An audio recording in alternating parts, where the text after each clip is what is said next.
Olá, Shalom!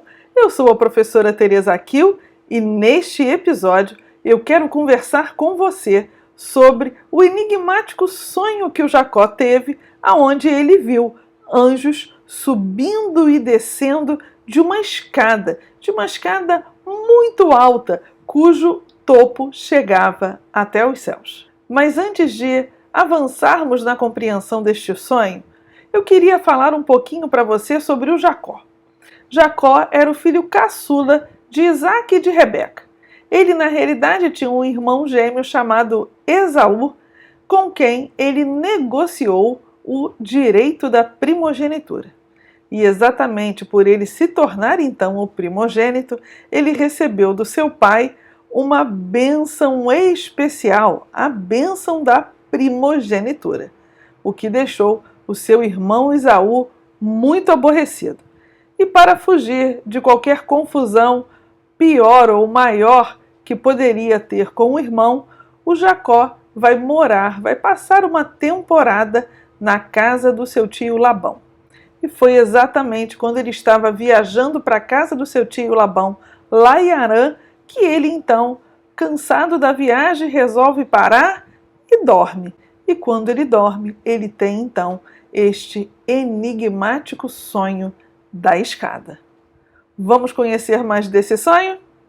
Então vamos começar. Muito bem. Então esse sonho enigmático do Jacó, ele está narrado no livro de Gênesis, no capítulo 28, do verso 10 ao verso 19. Vamos então começar a ler e a entender. Então diz o nosso texto: saiu Jacó de Beer-sheva e andou para Harã. Então ele vai empreender uma viagem aqui. Beer-sheva é onde ele morava com a sua família, com o seu pai, sua mãe, seu irmão, seus servos, enfim. Aqui sou eu, em Beer-sheva. Eu tive nesse local, nesse sítio arqueológico, hoje um parque arqueológico de Beer-sheva, uma cidade grande, cheia de construções, a gente consegue andar pelas ruínas, é impressionante.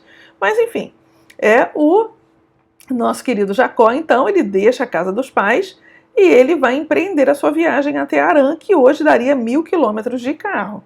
Imagina, ele está fazendo isso não andando, mas ali montado numa montaria. Então, calculem. Ele começou a viagem. Quando chegou praticamente aqui, onde está esse nosso quadradinho vermelho, ele chega à noite e ele resolve repousar, parar para dormir. E ele, então, quando pousa neste local, ele tem o enigmático sonho. Então, vamos continuar. E encontrou no local e perguntou. Então, ele encontra um local ali onde eu mostrei para vocês e ele pernoita ali. Pegou uma das pedras do local e pôs na cabeça e se deitou ali para dormir. E aqui o verbo deitar é um verbo que vai aparecer um pouco mais para frente. Então, essa é a primeira aparição dele nesse texto. É o verbo shakave, deitar-se, e é um deitar-se para descansar, é um deitar-se para manter relações sexuais, para uma questão de falecimento ou qualquer outro propósito, O interessante aqui, neste momento, é que o Jacó, ele descansa no sentido mesmo de se entregar, Ele se entrega totalmente ali, porque ele está seguro em Deus de que nada aconteceria com ele. Não seria assaltado, ele não seria atacado por nenhuma fera do deserto. Enfim, deita despreocupadamente, descansado no Senhor, para dormir, para depois continuar a viagem. Então, e sonhou. Então, ele tem um sonho, Eis uma escada colocada na terra, e a cabeça dela, o topo dela, era o que tocava aos céus. E eis mensageiros de Elohim, mensageiros de Deus, os que subiam e desciam por ela. Então, o que ele vê é uma escada, E essa escada, então, tem esse movimento de pessoas, de anjos subindo e descendo, mensageiros, Mas primeiro vamos ver a palavra sonhou.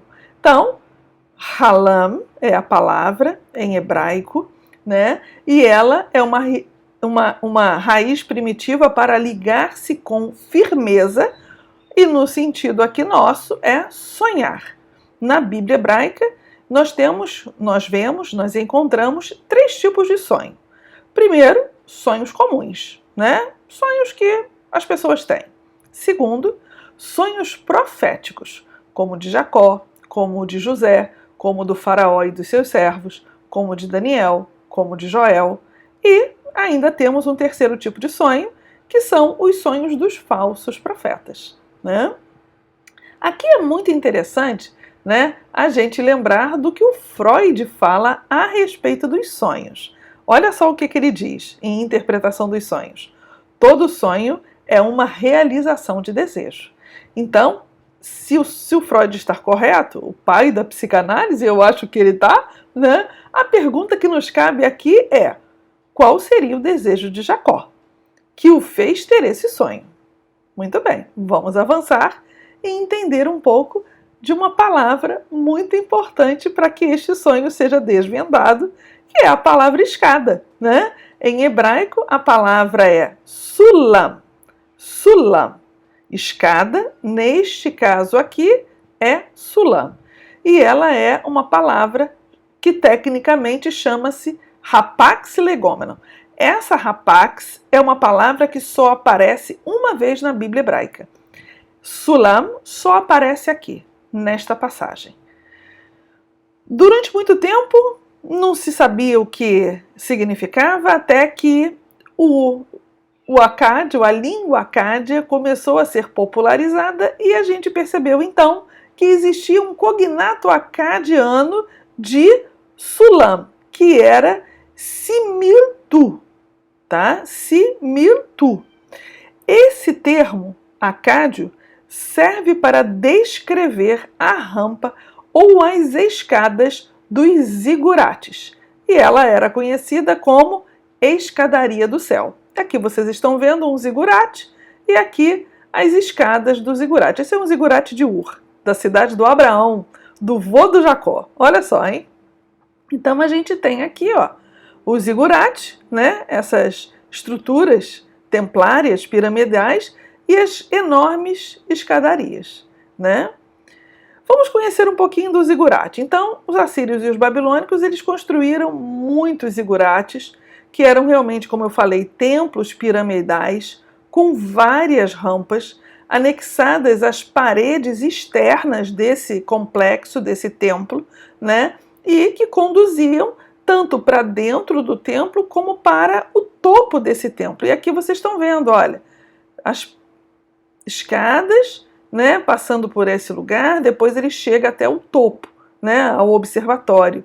E aqui, olha os jardins suspensos da Babilônia, né, que coisa bonita, né? Então, no zigurate, a escada se estende entre o céu e o mundo inferior, onde os deuses ou os mensageiros dos deuses poderiam usar para ir e voltar de seu reino para o reino humano. Então, aqui as escadarias, olha, eram utilizadas pelos deuses ou pelos anjos, pelos mensageiros, para ir e voltar entre a terra e o céu, né? Neste caso, o zigurate ficava ao lado do templo, onde o lugar onde a divindade descia para o céu, descia do céu para residir entre o povo e receber sua adoração. Função religiosa desses zigurates, né? Então, os zigurates, eles serviam para a moradia dos deuses, que estariam mais perto da sociedade. Em seu interior tinham celeiros, áreas para tratamento de doenças, lugar especial para ficarem os governantes e até mesmo uma biblioteca, né? Mas realmente a principal função do zigurate era ligar o homem com os deuses, que supostamente habitavam o interior, porque o zigurate era a morada deles, né? Então aqui a gente tem a cidade, olha, e nós temos o zigurate. Aqui nós temos o comércio que acontecia, né, ali nos zigurates, porque realmente era um local muito movimentado da cidade, né? Uma peculiaridade: quanto mais alto os zigurates, mais próximos dos deuses estariam. Por isso, no topo tinham ótimos observatórios astronômicos, possibilitando identificar constelações, determinar as fases da Lua e as estações do ano, por exemplo. Então aqui nós temos dois zigurates, né? E aqui as escadas, e ó, o topo meio enevoado de tão alto que tá. E aqui a gente nem vê o topo. era tão grande que nem dava para ver o topo do zigurate. Vamos avançar. Continuando a leitura do texto. E eis que Javé se posicionava sobre ela, sobre a escada, sobre o sulam, e disse: Eu sou o Deus de Abraão, teu pai, e o Deus de Isaque. E a terra que tu deita sobre ela, para ti a darei para a tua semente. Mais uma vez o deitar aparece, né? Aqui novamente para descanso, mas a gente pode pensar um pouquinho nesse deitar-se para conexão sexual. Por quê? Porque quando o Freud, né, começa a trabalhar o seu livro A Interpretação dos Sonhos, ele vai dizer que o ato de subir e descer escadas estava relacionado às representações do ato sexual. Então, subir e descer escada está muito relacionado ao ato sexual entre um homem e uma mulher.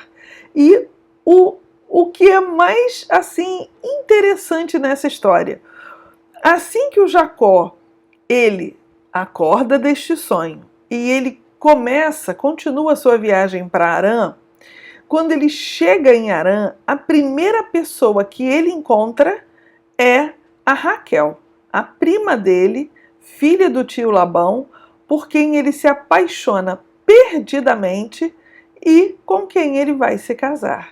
Então, percebe que essa visão do Jacó, né? Essa visão do Jacó de uma escada que subia e descia, onde anjos e o próprio Deus está ali falando com ele, também tem uma relação com essa peculiaridade que o Freud vai falar sobre subir e descer escadas, né? Relacionado ao desejo sexual. Mas vamos ainda avançar um pouco mais.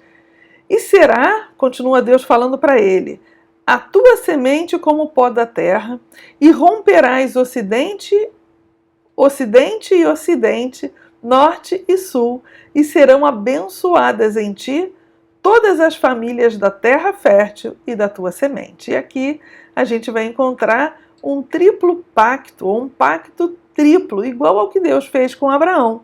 No caso de Jacó, né, Deus vai abençoar Jacó num primeiro momento com muitos descendentes. Depois que esses vão se espalhar pelos 4 cantos da terra. E por fim, que por meio de Jacó, os seus descendentes vão estar em toda a terra, mas ela será abençoada por conta disso. E é bem interessante porque o Jacó, ele é o patriarca epônimo do povo de Israel. E aonde Israel está, é uma terra abençoada. Ele, aonde está, abençoa o local em que mora, né? Vamos avançar. Verso 15. E eis sou junto de ti. Então Deus falando, olha, eu vou estar junto com você e te guardarei em tudo que andares. E te farei voltar para esta terra fértil, pois não te abandonarei até que faça o que falei para ti, ou seja, até que você realmente prospere em descendentes, em riquezas, enfim, né? Então aqui, guardar é proteger.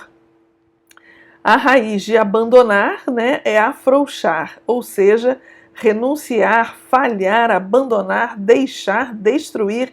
Então, Deus não vai fazer nada disso com o Jacó.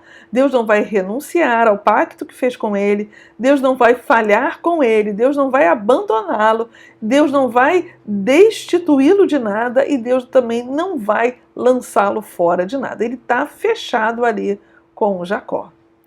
Verso 16, e despertou Jacó, né, dele o sonho. Então ele desperta, ele acorda, né? E aqui é isso mesmo, né? É acordar, né? Em árabe é mesmo cognato, né? Yakats, né? É estar acordado, despertar, tornar-se subitamente ativo. Eu gostei disso, porque ele não desperta assim, né? Não, ele... Opa! O que aconteceu, né? Do sonho dele, né? Então ele desperta do sono. E aí ele vai dizer, certamente existe Javé, o Eterno, o Senhor, no local neste local, e eu não sabia. E aqui o verso 8, né? A palavra 8, sabia, né? Este verso externaliza um despertar mais profundo de Jacó, quando ele sentiu a presença de Deus. A transferência do direito da primogenitura de Esaú para Jacó foi confirmada por Deus neste momento, quando Jacó percebe que escutou a voz de Deus, assegurando a bênção prometida a Abraão. Então aqui é mais uma confirmação, né, de que ele vai realmente sentir a presença de Deus, ter esse sonho extraordinário e, puxa, agora sim, agora eu sei. Agora eu sei que Deus está comigo, né? E temeu. Que temeroso local este! Não é esta, pois, a casa de Deus? E este, portão dos céus? Olha a chave de leitura. Acabamos de ver que as escadarias do zigurate são chamadas de escadarias dos céus. E aqui, o portão dos céus. Então, a expressão porta dos céus se refere a uma porta para a presença de Deus. Haja visto o templo, o zigurate, ser a casa dos deuses e a porta para a eternidade. E aqui eu coloquei então para vocês o que talvez, provavelmente, 100% de certeza que Jacó teria visto. Ele vê a escada do zigurate, onde os anjos subiam e desciam e o próprio Deus estava parado falando com ele. Verso 18: E madrugou Jacó no amanhecer, e pegou a pedra que colocou de travesseiro e colocou ela como pilar, e derramou óleo na cabeça dela, no topo, né? E chamou o nome daquele local Beit-El. E contudo era Luz o nome da cidade conforme a cabeça, antigamente, né? Então Beit-El, né, o mesmo lugar onde o avô de Jacó, Abraão, tinha estendido a sua tenda décadas atrás. Jacó já tinha caminhado aproximadamente 130 quilômetros de Beersheba até Betel. Esta cidade, na região de Moriá, era chamada Luz, porque se acreditava que o anjo da morte não tinha poder naquela cidade, ou ali o lugar, o Ramacon, de levantar-se da morte. Então é bem interessante, porque o Jacó, né, aqui ele se levanta para um novo ciclo da vida dele, para uma nova perspectiva da vida dele, né? Concluindo a nossa história. A mística judaica vai dizer que o valor numérico da palavra escada, sulam, é 130, o mesmo que para a palavra Sinai. Assim, a escada simbolizava tanto a revelação do Sinai, que viria ainda, como o fato de que a Torá escrita seria trazida dos céus. Eu diria aqui também que essa escada, ela simbolizava para o Jacó, né, uma pré-lei, porque na realidade a lei traz para o povo a segurança de viver na presença de Deus. E essa escada, de certa forma, trouxe para Jacó a segurança de que Deus estaria com ele, de que Deus o abençoaria e de que Deus realmente faria com que ele prosperasse em todo o seu caminho. Se você gostou deste vídeo, curta, comente e compartilhe com os seus amigos. Mas curta mesmo, porque isso ajuda o vídeo a se espalhar para outras pessoas que tenham interesse. Se você ainda não se inscreveu no canal, inscreva-se, aperte o sininho, assim, toda vez que eu postar um novo vídeo, você será avisado. Um abraço e Deus abençoe a sua vida.